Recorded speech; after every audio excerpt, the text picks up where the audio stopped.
जय हिंद साथियों, कैसे हैं आप सब। उम्मीद करता हूं अच्छे होंगे। आज मैं आपके लिए लाया हूं वायुमंडल की संरचना से संबंधित कुछ महत्वपूर्ण प्रश्न जो कि आपके आने वाले एग्जाम के लिए बहुत ही महत्वपूर्ण है।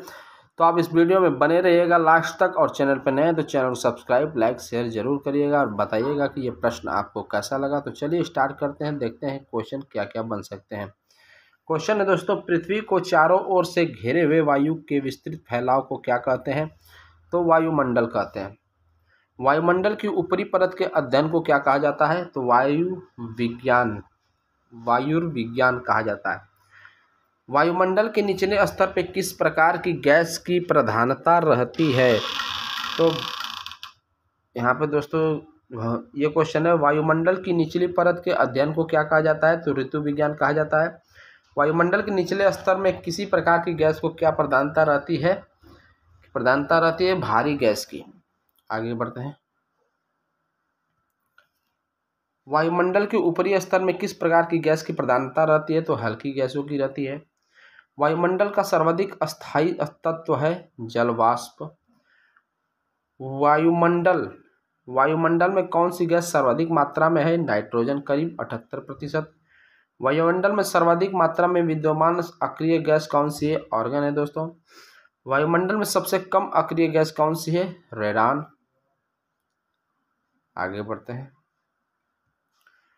कौन सी गैस ग्रीन हाउस प्रभाव के लिए उत्तरदायी है? Carbon dioxide. सूर्य की तीव्र किरणों द्वारा झुलसने से वायुमंडल की कौन सी गैस हमारी रक्षा करती है? ओजोन।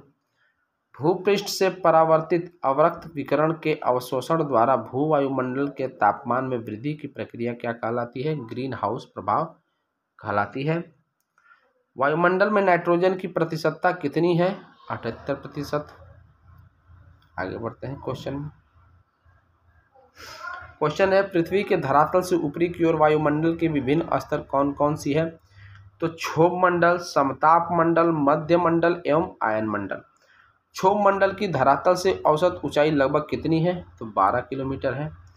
किस मंडल को संवहन मंडल भी कहा जाता है? तो क्षोभ मंडल को कहा जाता है।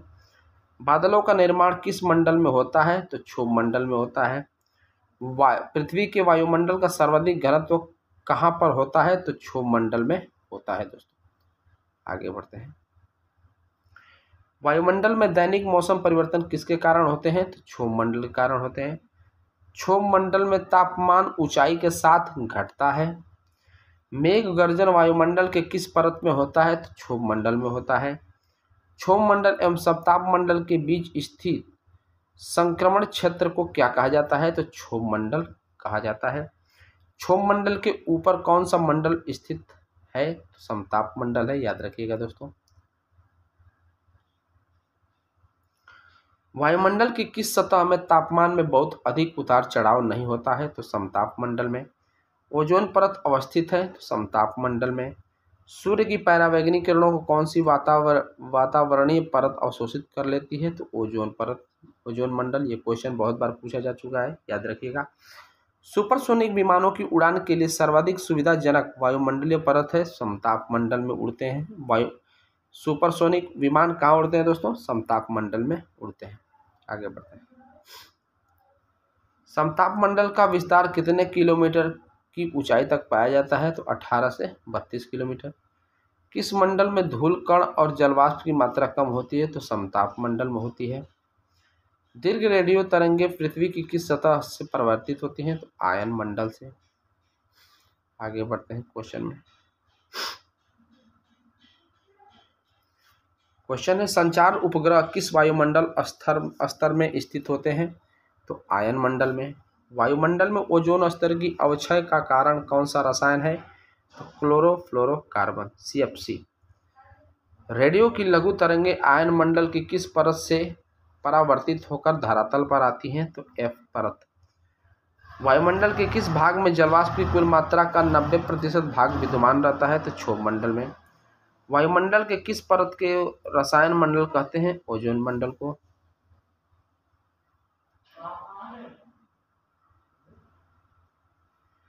किस वायुमंडलीय परत को मौसमी परिवर्तन की छत के नाम से जाना जाता है? तो क्षोभ मंडल। हवाई जहाज प्रायः किस मंडल में उड़ते हैं? तो समताप मंडल में उड़ते हैं। पृथ्वी की सतह से सबसे दूर वायुमंडलीय परत किस नाम से जाना जाता है? तो बहिर्मंडल। वायुमंडल में सबसे अधिक ओजोन कहाँ पर केंद्रित है? तो स्ट्रेटोस्फीयर यानी समताप मंडल में। वायुमंडल में अचानक आने वाली कमी किसकी सूचक होती है? तूफानी मौसम की।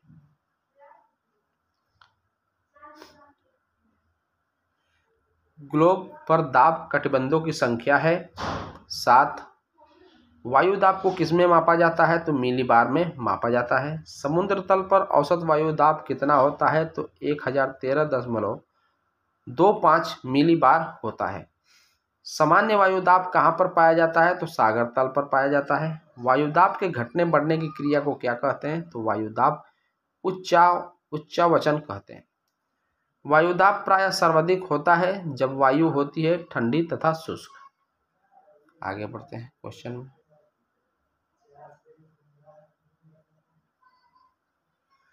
विषुवतीय निम्न दाब पेटी का विस्तार विषुवत रेखा के दोनों ओर कितने अक्षांश तक मिलता है? तो 5 डिग्री। डोलड्रम पेटी का विस्तार सामान्यतः पाया जाता है तो 5 डिग्री एन से 5 डिग्री एस तक। शांत पेटी किस रेखा के दोनों ओर पाई जाती है? तो भूमध्य रेखा के। विश्व के सभी उष्ण मरुस्थलीय किस पेटी में स्थित है? तो उपोष्ण कटिबंधीय उच्च दाब पेटी में है दोस्तों। व्यापारिक हवाएं किन अक्षांशों की ओर बहती हैं? तो अश्व अक्षांशों से विषुवत रेखा की ओर बहती हैं।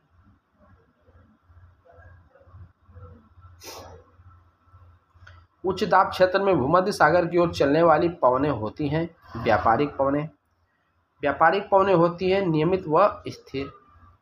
व्यापारिक पवनों की परिघटना किस कारण से होती है? तो ऊष्मा का संवहन से।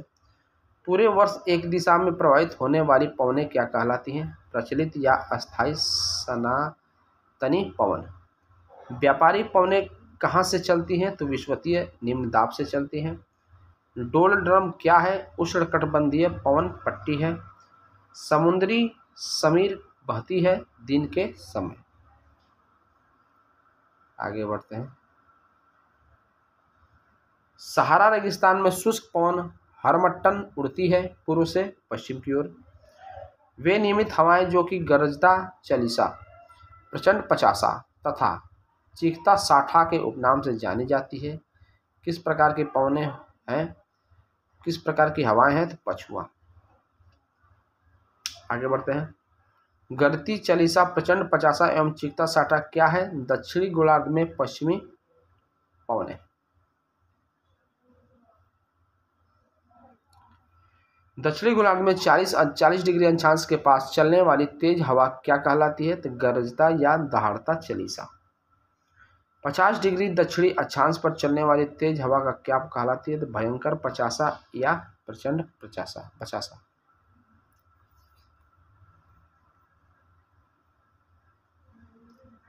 आगे बढ़ते हैं क्वेश्चन में। क्वेश्चन है 60 डिग्री दक्षिणी अक्षांश के निकट चलने वाली तेज हवा क्या कहलाती है? तो चीखता साठा कहलाती है। उच्च दाब क्षेत्र में निम्न दाब क्षेत्र और चलने वाली हवा क्या कहलाती है? तो मानसूनी हवाएं कहलाती हैं। अल्पस पर्वत के उत्तरी भाग में बहने वाली उष्ण शुष्क स्थानीय हवाएं को क्या कहा जाता है? तो फान। स्विट्जरलैंड में। अर्जेंटीना के पंपास क्षेत्र में उरुग्वे की ओर से प्रचंड वेग से चलने वाली ठंडी हवाओं को क्या कहा जाता है? तो पैम्पीरा कहा जाता है। न्यूजीलैंड में उच्च पर्वतीय क्षेत्रों से उतरने वाली गर्म शुष्क एवं धूल भरी स्थानीय हवा किस नाम से जानी जाती है? तो नॉरवेस्टर के नाम से जानी जाती है। संयुक्त राज्य अमेरिका के पश्चिमी तट से प्रारंभ होकर रॉकी पर्वत को पार करके नीचे उतरने वाली गर्म एवं शुष्क हवा किस नाम से जानी जाती है? तो चिनूक के नाम से जानी जाती है। यूरोप में जूरा पर्वत से जेनेवा झील की तरफ रात्रि में चलने वाली शीतल एवं शुष्क पवन को किस नाम से जाना जाता है? तो जोरान के नाम से जाना जाता है। आगे बढ़ते हैं क्वेश्चन में। रॉकी पर्वत के पूर्व ढालों पर उतरने वाली हवा को संयुक्त राज्य अमेरिका एवं कनाडा में क्या कहा जाता है? तो चिनूक कहा जाता है। कौन सी वायु स्विट्जरलैंड में उत्तरी अल्प्स के विमुख ढाल पर बहती है? तो फान। आगे बढ़ते हैं। कौन सी पवनें गर्म धूल से लदी होती हैं तथा सहारा मरुस्थल से भूमध्य सागरीय क्षेत्र की ओर बहती हैं? तो सिरोको। कौन सी स्थानीय पवन इटली में रक्त की वर्षा लाती है? तो सिराको।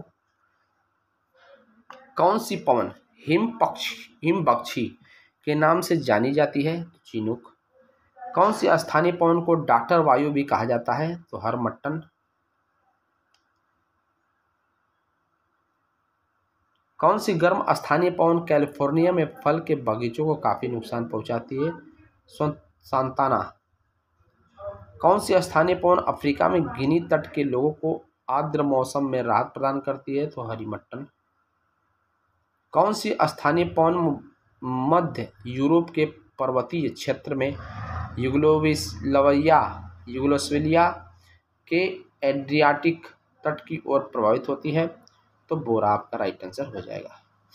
आगे बढ़ते हैं। दो भिन्न तापमान वाली वायु राशियों के मिलने से किसकी उत्पत्ति होती है? तो चक्रवात की। चक्रवात की आकृति किस प्रकार की होती है? तो अंडाकार। चक्रवात का शांत क्षेत्र क्या कहलाता है? चसु कहलाता है। उत्तरी गोलार्ध में चक्रवात का वायु की दिशा होती है वामावर्त। दक्षिणी गोलार्ध में चक्रवात की वायु की दिशा होती है घड़ी की सुई के अनुकूल। आगे बढ़ते हैं। टी मापक पर किसका मापन किया जाता है? चक्रवातों की शक्ति।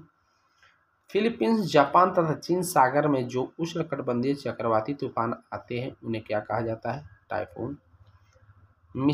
मिसिसिपी घाटी में कौन सी चक्रवात चलती है? टॉर्नेडो। उष्णकटिबंधीय चक्रवातों से ऑस्ट्रेलिया में किस नाम से जाना जाता है? तो विली के नाम से जाना जाता है दोस्तों। आगे बढ़ते हैं। किस भाव में चक्रवातीय गति का अभाव पाया जाता है? तो पेपागयो में पाया जाता है। चक्रवातों की उत्पत्ति से संबंधित ध्रुवीय वातरंग सिद्धांत का प्रतिपादन किसके द्वारा किया गया है? तो जे बर्कनीज द्वारा किया गया। टाइफून नामक चक्रवात से कौन सा क्षेत्र प्रभावित होता है? तो चीन सागर प्रभावित होता है।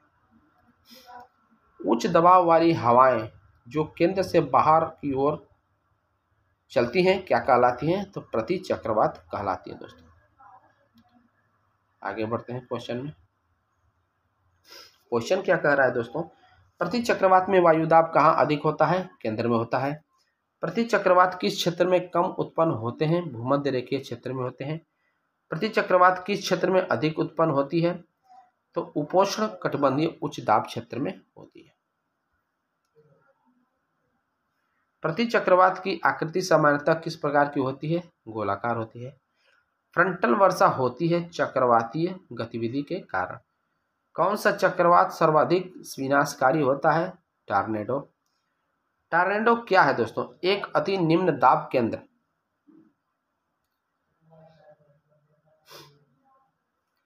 डोलड्रम क्या है? भूमध्य रेखा के आसपास अल्प दाब का क्षेत्र है।